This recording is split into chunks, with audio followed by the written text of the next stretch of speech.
Chers frères et sœurs en Christ, membres des églises branches et membres des sanctuaires locaux, et tous les membres de Mamine qui participent à ce qui est sergicienne. 1 Corinthiens 4, 1 à 2 dit, ainsi qu'on garde comme des serviteurs de Christ, de dispensateurs de mystère de Dieu. Du reste, ce qu'on demande des dispensaires, c'est que chacun soit trouvé fidèle. Le serviteur de Christ sont le dispensateur du mystère de Dieu. Ce mystère est la méthode pour obtenir la vie éternelle qui est cachée depuis avant le début des temps. Désormais, Dieu ne veut plus le garder caché, mais le faire connaître à tout le peuple du monde.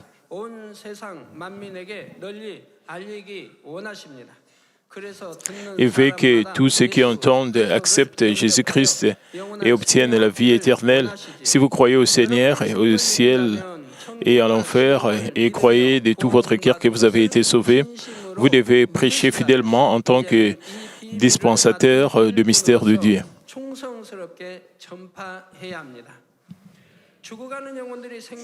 Vous devriez amener de nombreuses âmes mourantes à obtenir la vie. Vous devez guider de nombreuses âmes qui souffrent, qu'elles trouvent la paix et le réconfort trouvé dans l'amour de Dieu. C'est la 18e session sur le message de la croix. À travers ces séries de sermons sur le message de la croix, vous pouvez systématiquement comprendre le secret de l'Évangile et la voie du salut que vous devez prêcher.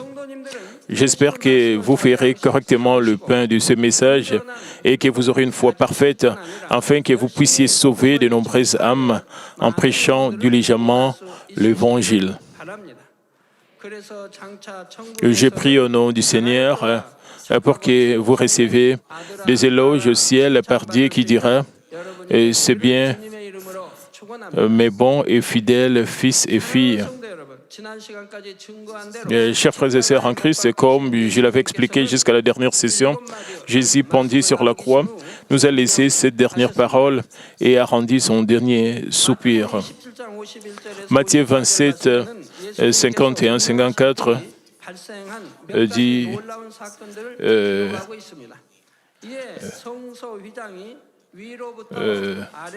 et voici le voile du temple se déchirant depuis le haut jusqu'en bas, la terre tremblant, les rochers se fendirent, les sépulcres s'ouvrirent et plusieurs corps des saints qui étaient morts et ressuscitèrent étant sortis des sépulcres après la résurrection, ils entrèrent dans la ville sainte et apparurent un grand nombre de personnes.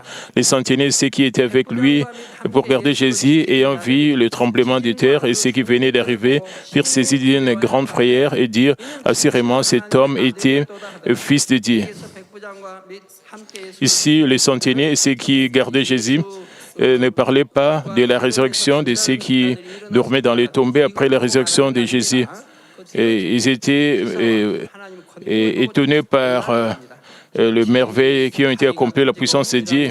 C'est-à-dire qu'il y a eu un tremblement de terre, un rocher s'est fondu, et ils ont vu ces choses, ils ont eu peur et ont dit, en vérité, celui-ci était le Fils de Dieu. Le voile du temple déchiré de haut en bas symbolise que le mur du péché entre le pécheur et Dieu a été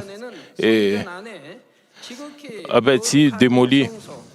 Dans le temple de l'Ancien Testament se trouvait le lieu saint et le lieu très saint, et il y avait un voile devant le lieu très saint pour que personne ne puisse entrer dans ces lieux. Personne ne pouvait voir l'intérieur du lieu ni y entrer. Seul le souverain sacrificateur pouvait entrer dans le voile avec le sacrifice pour le péché, offrir le sacrifice pour le pécheur. Même les sacrificateurs ne pouvaient pas y entrer. Seul le souverain sacrificateur y venait une fois par an pour le sacrifice d'expiation. C'était parce que le pécheur ne pouvait pas communiquer avec Dieu. En comparant le lieu le plus saint avec ses sanctuaires, cet étage supérieur peut être le plus saint. Il y avait un rideau entre cet autel supérieur et les lieux saints afin que l'intérieur ne soit pas visible. Mais après que Jésus lui-même soit devenu le sacrifice expiatoire, le voile du temple s'est déchiré en deux. De la même manière, le mur du péché entre Dieu et ses enfants a été détruit. Et maintenant, nous sommes devenus capables de communiquer avec Dieu par le sang précieux du Seigneur. Ainsi, Hébreux 10, 19 à 20 dit, « Ainsi donc, frères, puisque nous avons au moins du sang de Jésus, une libre entrée dans le sanctuaire, vous êtes ici dans le lieu saint du Seigneur et par la grâce de qui êtes-vous assis ici? Vous avez l'assurance d'être dans le lieu saint par le sang de Jésus, par la route nouvelle et vivante qu'il a inaugurée pour nous au travers du voile, c'est-à-dire de sa chair. La chair ici n'est pas la chair que nous utilisons pour désigner les œuvres de la chair. Il s'agit simplement du corps physique. Parce que Jésus-Christ a versé son sang, nous pouvons entrer dans le lieu saint et communiquer directement avec Dieu. La chair ici n'est pas la chair que nous utilisons pour désigner les œuvres de la chair. Cela fait référence au corps physique. Parce que Jésus-Christ a versé son sang, nous pouvons entrer ainsi dans le lieu saint et communiquer directement avec Dieu par la prière. Et comme dit, la prière efficace d'un homme juste peut accomplir beaucoup de choses. Lorsqu'un homme irréprochable et aimé de Dieu intercède sincèrement, avec foi et amour, Dieu peut donner une chance supplémentaire de repentance à travers la demande de celui qui est profondément aimé par Dieu. Et de plus, lorsque vous péchez contre un frère, vous devriez parfois vous repentir directement auprès de lui, afin qu'il prie pour le pardon de vos péchés. Et par exemple, quand Aaron et Marie se sont opposés à Moïse, Dieu leur a pardonné grâce à la prière d'intercession de Moïse. De plus, lorsque les amis de Job ont péché contre Job, Job a prié pour eux et Dieu a pardonné à ses amis à travers cette prière.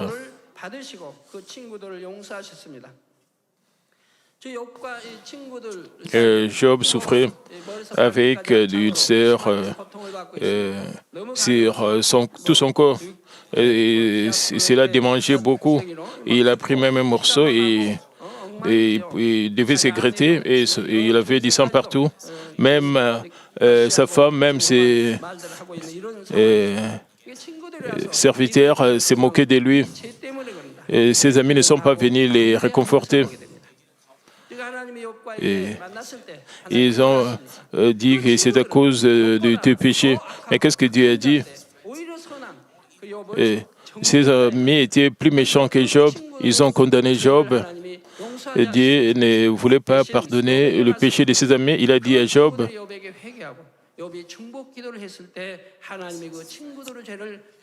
comme ses amis se sont repentis devant Job, alors Job a intercédé pour eux et finalement Dieu a pardonné le péché de ses amis.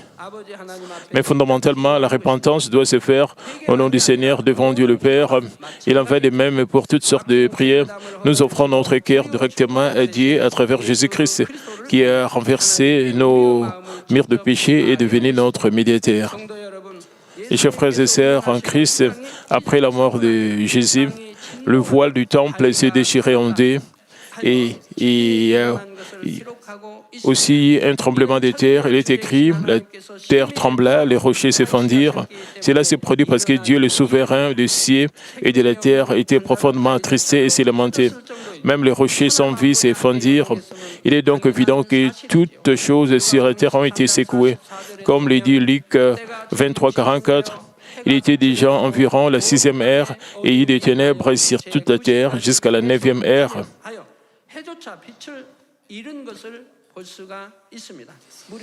Nous pouvons voir que même le soleil a perdu sa lumière pendant 3 heures. Ces choses ont eu lieu parce que Dieu s'était amèrement lamenté avec une douleur déchirante d'avoir abandonné son Fils unique et irréprochable et comme un sacrifice expiatoire, et il s'est lamenté sur les gens qui vivaient encore dans le péché sans se rendre compte du fait que Jésus est mort à cause de leur méchanceté. Dieu contrôle toutes choses sous le ciel et même sur la nature. Ensuite, le verset 52 dit, le sépulcre s'ouvrirent et plusieurs corps des saints qui étaient morts ressuscitèrent, étant sortis des sépulcres après la résurrection de Jésus, ils entrèrent dans la ville sainte et apparurent à un grand nombre de personnes. Ici, ils sont sortis des tombeaux. Et cela ne signifie pas que leur tombe était physiquement ouverte. Ils sont sortis, ils sont entrés dans la ville sainte. Cela ne se réfère pas à la ville de Jérusalem. C'était la ville physique Jérusalem. Il y avait beaucoup de sang et ce n'est pas une ville sainte. La ville sainte, c'est dans le royaume des cieux, dans le royaume des dieux.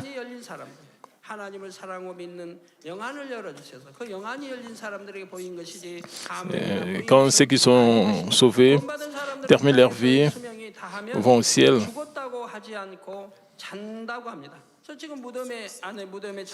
Et quand ceux qui sont sauvés terminent leur vie sur terre, nous ne pouvons pas dire qu'ils sont morts, mais qu'ils se sont endormis. Et c'est parce que quand le Seigneur va revenir, ils vont ressusciter comme s'ils étaient endormis et ils étaient dans un long sommeil, ils vont participer à la gloire du Seigneur. Certaines personnes de l'Ancien Testament aspiraient au Seigneur, prophétisaient dans la Bible et voulaient vraiment le voir.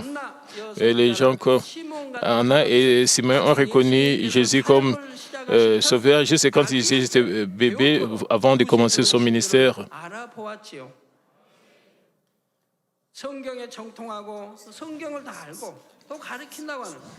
Même les souverains, les scribes, les pharisiens qui prétendent bien connaître la Bible et la connaître et l'enseigner, voient notre Seigneur accomplir de si grands miracles et ne savaient pas qu'il était le sauveur. Au lieu de cela, ils l'ont arrêté et tué. Même lorsque le Seigneur était un bébé, ces bonnes personnes qui aspiraient au Seigneur gênaient et priaient pour que le sauveur apparaisse et qui abandonnaient tout mal sans aucune apparence, reconnaissaient l'enfant Jésus comme le sauveur rien qu'en le regardant. Ces gens avaient la foi pour être sauvés même s'ils sont morts avant que Jésus n'accomplisse la providence du salut en portant la croix. On les appelle donc endormis et non morts.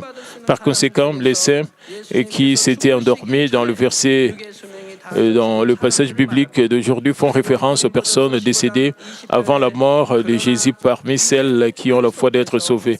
Et comme il est dit dans 1 Corinthiens 15, 20, mais maintenant, Christ est ressuscité des morts. Il est les prémices de ceux qui sont morts. Les saints qui s'étaient endormis ont pu participer à la résurrection après que Jésus fut devenu le prémice de la résurrection. Et chers frères et sœurs, les croyants qui croient en Jésus-Christ comme leur sauveur ne ressusciteront pas seulement physiquement à la fin. En croyant au Seigneur, ils ont d'abord la résurrection spirituelle. Autrement dit, ils obtiennent la vie éternelle. Le passage biblique d'aujourd'hui, Éphésiens 5, 31, 32 dit « C'est pourquoi l'homme quittera son père et sa mère et s'attachera à sa femme, et les deux deviendront une seule chair. » Et ce mystère est grand. J'ai dit cela par rapport à Christ et à l'Église. Il ne s'agit pas des gens du monde, mais du Christ et de l'Église. Quand les gens se marient et quittent leurs parents, le mari et la femme ne font qu'un. C'est pas vraiment un secret, mais de la notoriété publique. Mais pourquoi le passage dit-il, ce mystère est grand? Il ne s'agit pas du mariage des gens du monde, mais du Christ, de l'Église et des croyants. Il s'agit de la providence du salut par la croix, qui est un secret spirituel caché depuis avant le commencement des temps. Dans Jean 8, 48, Jésus dit « Vous avez pour père le diable et vous voulez accomplir le désir de votre père. » Et un autre, 1 Jean 3, 8 dit également « Celui qui pêche est du diable, car le diable pêche dès le commencement. Le Fils de Dieu apparaît pour détruire les œuvres du diable. » Le péché fait référence ici au péché commis en action. Cela se réfère au péché commis en action. Cela ne se reflète pas aux œuvres de la chair comme des pensées charnelles. Cela se réfère au péché commis en action. Ceux qui commettent le péché en action, appartiennent au diable. Ils ne peuvent pas appeler Dieu Père. Parce que Dieu déteste cela quand il appelle Père. Et ils disent seulement avec leurs paroles, Père Dieu, mais en réalité, ils appartiennent au diable.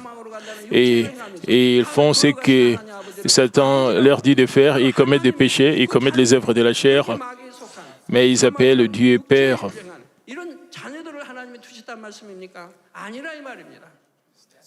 Et c'est pour cela que Dieu, le Père, ne veut pas qu'ils puissent l'appeler Père. Ils doivent juste l'appeler Dieu.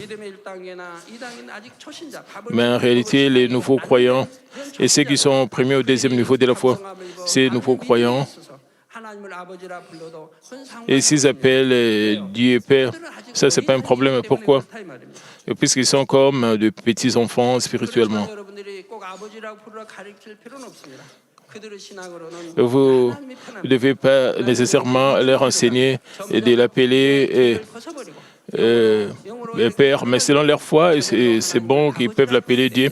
Mais quand à mesure qu'ils grandissent, ils se débarrassent progressivement des péchés, ils vont appeler automatiquement Dieu Père. Ils peuvent appeler Dieu Abba Père ou Père Dieu ou Dieu le Père. Mais c'est les croyants qui commettent les œuvres de la chair qui amènent à la mort, ils ne doivent pas appeler Dieu Père. Lorsque les gens appartiennent à ce monde pécheur et commettent du péché avec leur cœur et leurs actes, ils sont esclaves du péché, ils sont sous le contrôle de l'ennemi diable et Satan. Ainsi, ceux qui commettent du péché sont appelés fils du diable. Mais ceux qui ont accepté Jésus-Christ ne sont pas les enfants du diable, ne sont plus les enfants du diable. Leur statut change et ils appartiennent à Dieu en tant que ses enfants. Ils s'unissent également à Jésus-Christ et leur époux par la foi. Une fois que nous nous unissons au Seigneur, Dieu nous donne le Saint-Esprit dans notre cœur, comme dit dans Jean 3,6. Celui qui est né de la chair est chair, et ce qui est né de l'Esprit est esprit. Lorsque le Saint-Esprit vient en nous, il ravive notre esprit mort et nous permet de donner naissance à l'Esprit à travers l'Esprit. Donner naissance à l'Esprit par le Saint-Esprit, c'est remplir notre cœur de la connaissance de la vérité.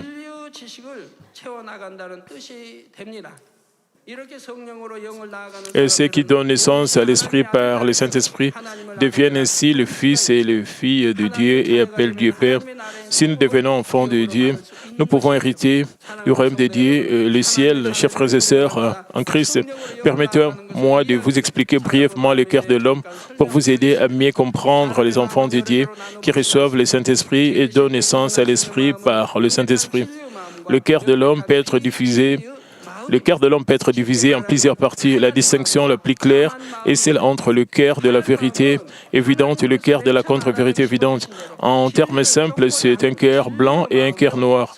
Un cœur blanc est le cœur de vérité et de bonté qui suit la vérité que Dieu a initialement implantée en Adam. Le cœur noir est le cœur de la contre-vérité du mal qui a été implanté plus tard par l'ennemi diable et Satan. Lorsque Dieu a créé l'homme pour la première fois, il a insufflé son souffle de vie afin que l'homme puisse recevoir la sémence de vie. Ensuite, Dieu a implanté la vérité dans l'homme, de sorte que l'esprit et le cœur d'Adam étaient la vérité couvrant la sémence de vie. Au début, le cœur d'Adam n'était qu'un cœur blanc rempli uniquement de vérité.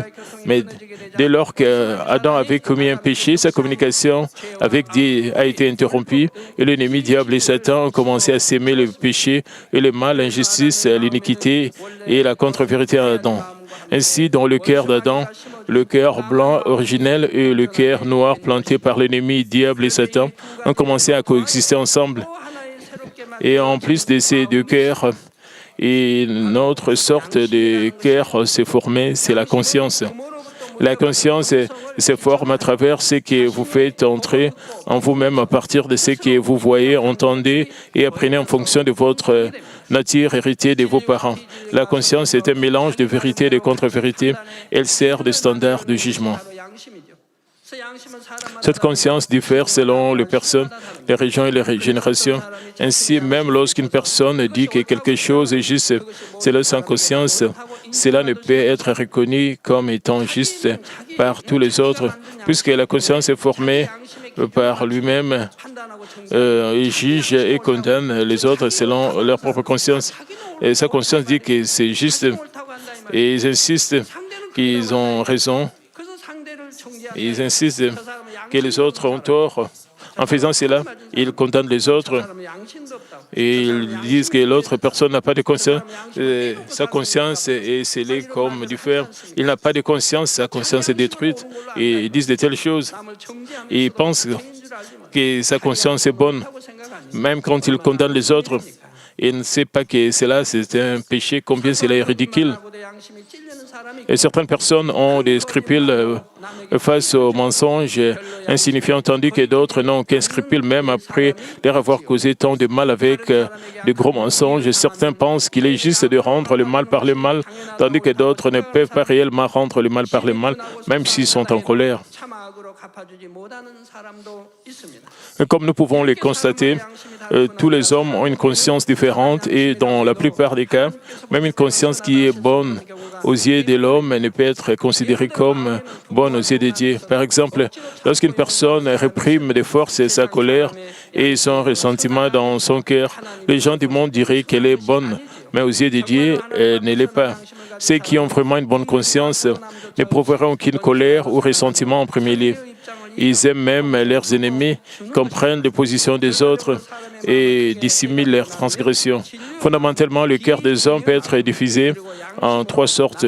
Le cœur de la vérité, le cœur de la contre-vérité et la conscience. Et si vous allez plus profondément, il y a un autre cœur, mais vous n'avez pas besoin de les savoir, je ne vous en parlerai pas. En fait, parmi ces trois sortes, le cœur de la vérité, et qui a été implanté par Dieu à l'origine, a presque disparu. De plus, à mesure que nous approchons de la fin, le mal prévaut encore plus, de sorte que la conscience des gens devient également plus mauvaise.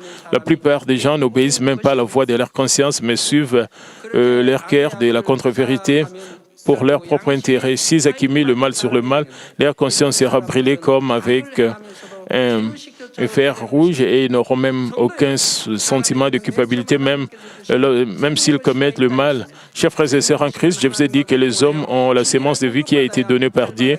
Au commencement, la sémence de vie ne peut être active que lorsqu'elle reçoit la vérité grâce à la communication avec Dieu. Mais à cause du péché d'Adam, la communication de l'homme avec Dieu a été interrompue et la contre-vérité est entrée dans son cœur. À leur tour, ces trois cœurs différents commençaient à entourer la sémence de vie. Parmi les trois, le cœur de la contre-vérité entourait la sémence de vie et l'empêchait de devenir active. Au fur et à mesure que la sémence de vie devenait inactive et devenait presque morte, je vais expliquer. Vous allez sur une même plage, plage de sable, où vous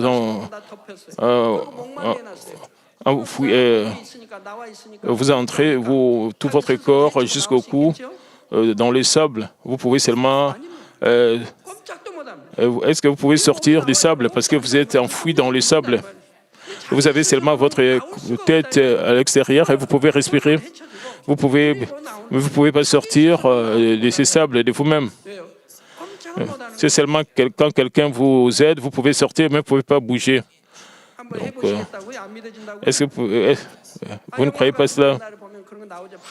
Et si vous regardez le film, il y a plusieurs années, ils avaient enterré quelqu'un, tout son corps, seulement sa tête était à l'extérieur. Il ne pouvait même pas bouger, même d'un centimètre. J'ai même essayé de faire cela et je ne pouvais pas même bouger d'un centimètre. Quand on vous enterre comme cela, c'est la même chose. Même si la sémence de vie n'est pas morte puisqu'elle est entourée par la contre-vérité, c'est comme si la sémence de vie est morte et la sémence de vie est inactive. Dans cet état où la communication avec Dieu a été déconnectée, la sémence de vie est inactive et entourée de la contre-vérité. Et c'est à ce moment-là que nous disons que l'esprit de l'homme est mort.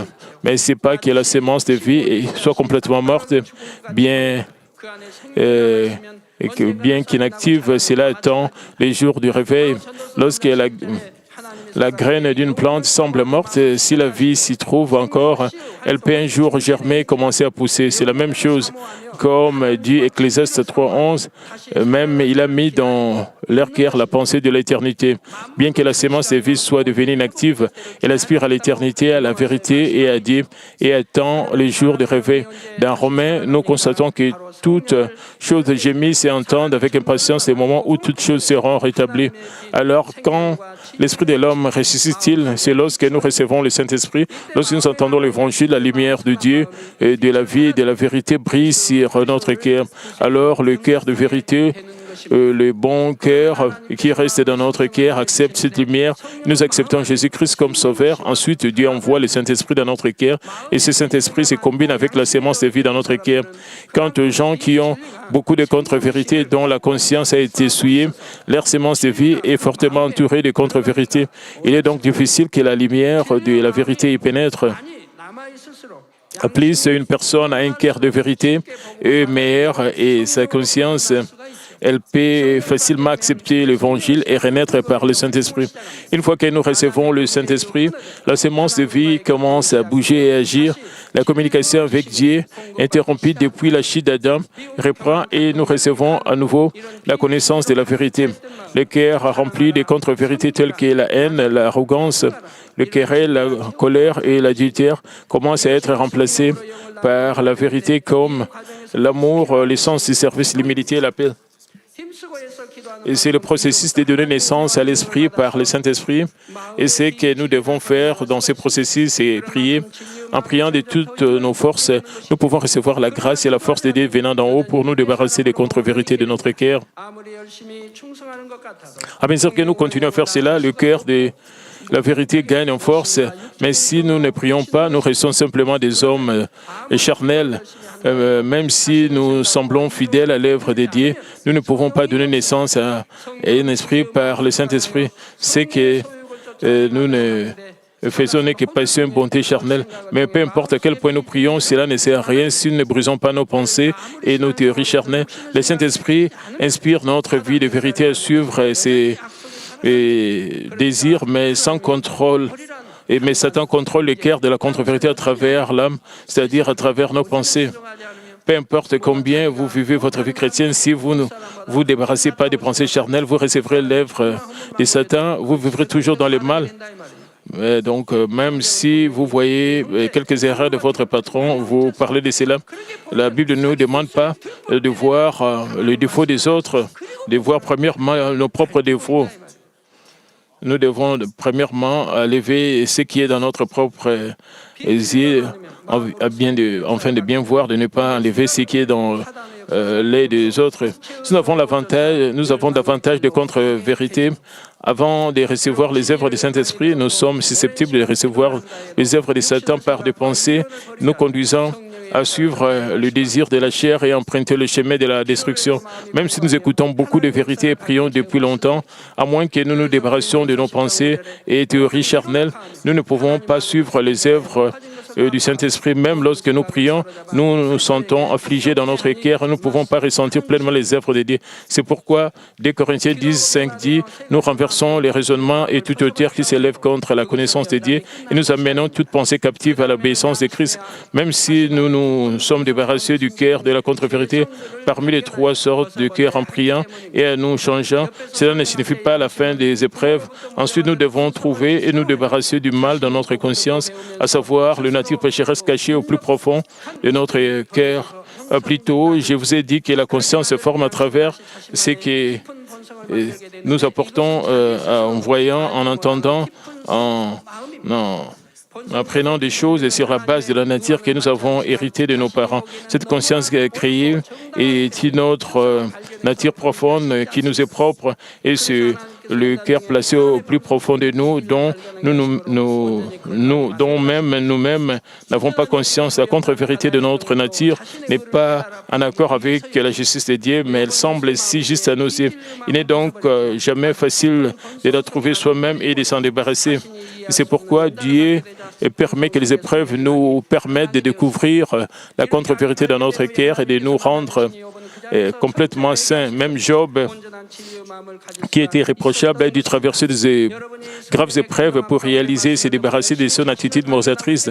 Job s'était déjà débarrassé du cœur, de la contre-vérité parmi les trois sortes de cœur, mais il lui fallait encore se débarrasser du mal profondément ancré dans sa nature. Mais à mesure qu'il subissait des épreuves et qu'il ne pouvait pas comprendre, le mal caché dans sa nature s'est révélé. Après que sa méchanceté y était révélée, Dieu lui a tendu la main afin que Job puisse se repentir complètement, atteindre un cœur parfait de vérité en écoutant la parole de Dieu avec l'inspiration du Saint-Esprit, et en vous découvrant et en vous réalisant, vous pouvez rapidement vous débarrasser même de la contre-vérité de votre nature. Mais peu importe à quel point vous écoutez la parole de Dieu, si vous pensez qu'elle concerne les autres, vous ne vous réalisez pas vous-même, votre croissance spirituelle est lente, même après une longue période. Une fois que vous êtes débarrassé du cœur de la contre-vérité, de la contre-vérité de votre nature, il ne vous reste plus que le cœur de la vérité. Ensuite, vous pouvez être reconnu comme un homme spirituel devant Dieu et toujours faire l'expérience. Et comme 1 Jean 3, 21, 22 dit, bien-aimés, si votre cœur ne nous condamne pas, nous avons de l'assurance, quoi que nous demandions, nous le recevons parce que nous gardons ces commandements et que nous faisons ce qui est agréable. Comme il est dit, si tu peux, tout est possible à celui qui croit. C'est fait selon. Au fur et à mesure que le cœur de vérité se combine à la sémence de vie grandie, nous unirons grandement, entièrement à notre Seigneur. Nous nous rapprochons également du trône de Dieu dans le ciel. Permettez-moi de conclure le message aujourd'hui. Comme je l'ai dit, ce mystère est grand. Je vous ai expliqué le processus d'union avec le Christ qui a porté la croix et nous a ouvert la voie du salut et l'obtention de la vie. Lorsque les croyants et qui ont accepté Jésus-Christ ont quitté ce monde et contrôlés par les diables se sont unis au Seigneur notre époux, tout comme une nouvelle vie est conçue lorsque les spermes d'un homme ou d'une femme sont réunis. Lorsque le croyant s'unit à Dieu, notre époux, il conçoit une vie éternelle. Jésus a dit dans Jean 17, 21, enfin que tout soit un comme toi, Père, tu es en moi et comme je suis en toi, afin qu'il aussi soit un en nous pour que le monde croie que tu m'as envoyé. Et comme le Seigneur est dans le Père et le Père dans le Seigneur et le Père ne font qu'un, de même comme un homme et une femme s'unissent, deviennent un, et nous nous initions au Seigneur, notre époux, nous devenons un avec le Seigneur et Dieu le Père. Maintenant, comprenez-vous pourquoi la Bible appelle notre Seigneur l'époux et nous ses épouses, autant que nous nous débarrassons de la contre-vérité de notre cœur, le remplaçons par la vérité et atteignons un cœur spirituel, autant nous pouvons devenir un avec Dieu. Galates 4, 7 dit, mais lorsque les temps ont été accomplis, Dieu a envoyé son Fils né d'une femme née sous la loi, afin qu'il racheta ceux qui étaient sous la loi, afin que nous ressuscitions l'adoption. Et parce que vous êtes fils, Dieu a envoyé dans nos cœurs l'esprit de son Fils, lequel crie Abba Père. Ainsi tu n'es plus esclave, mais fils, mais tu es Dieu, tu es aussi héritier par la grâce de Dieu.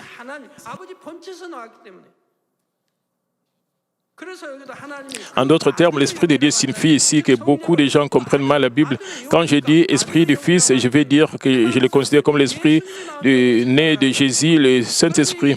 Et cependant, la Trinité est Dieu, Père, Fils et Dieu. Tous les trois, chacun différent, Père, Fils et Saint-Esprit, sont différents parce que cela vient de Dieu, la Trinité ici. Dieu dit être l'Esprit du Fils, en d'autres termes, le Saint-Esprit et le Fils, l'Esprit du Fils, et c'est pourquoi on l'appelle l'Esprit du Fils. Cependant, beaucoup de gens pensent qu'il s'agit de l'Esprit auquel Jésus a donné naissance, donc Dieu a envoyé dans nos cœurs l'Esprit de son Fils, il l'a envoyé dans nos cœurs, c'est-à-dire qu'il avait le Saint-Esprit combiné avec la sémence de vie, lesquels Galates 4, 7 dit, ainsi tu n'es plus esclave mais fils, et si tu es fils, tu es aussi héritier par la grâce de Dieu.